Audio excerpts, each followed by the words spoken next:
Hello दोस्तों, स्वागत है आपका हमारे यूट्यूब चैनल प्रीति की कहानियों में।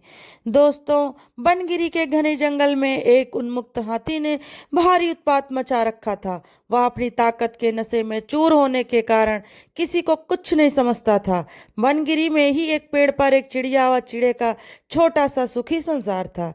चिड़िया अंडों पर बैठी नन्हे नन्हे प्यारे बच्चों के निकलने के सुनहरे सपने देख रही थी। एक दिन क्रूर हाथी गरजता चिंगाड़ता पेड़ों को तोड़ता उसी ओर आ गया। देखते ही देखते उसने चिड़िया के घोंसले वाला पेड़ भी तोड़ डाला। घोंसला नीचे गिर गया, अंडे टूट गए और ऊपर से हाथी का पैर भी उस पर पड़ गया। चिड़िया और चिड़ा चीखने चिल्लाने लगे और वो कुछ कर न पाए। हाथी के जाने के बाद वहां पे कटफोड़वी आई और चिड़िया की अच्छी मित्र थी।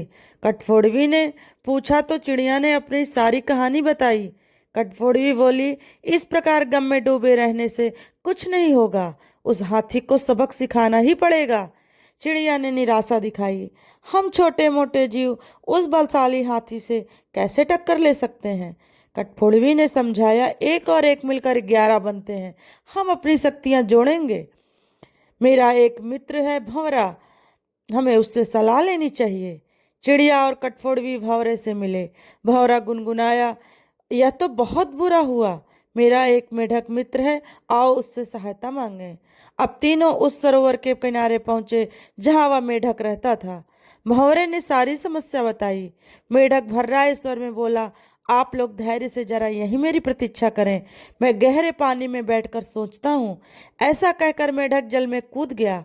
आधे घंटे बाद वो पानी से बाहर आया तो उसकी आंखें चमक रही थीं।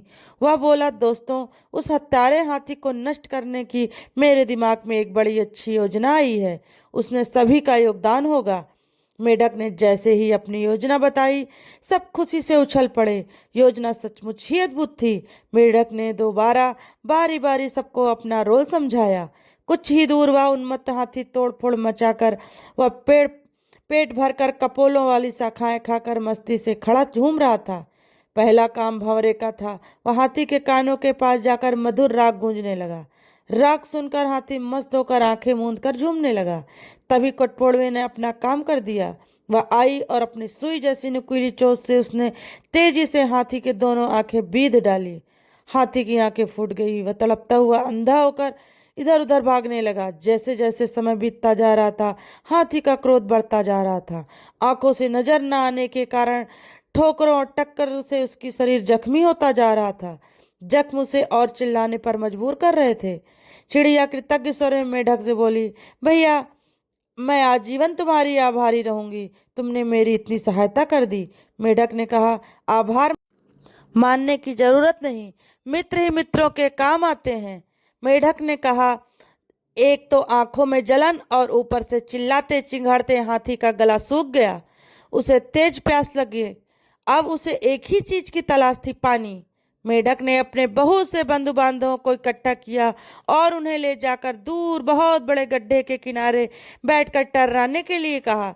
सारे मेढक टर्राने लगे। मेढक की टर्राहट सुनकर हाथी के कान खड़े हो गए।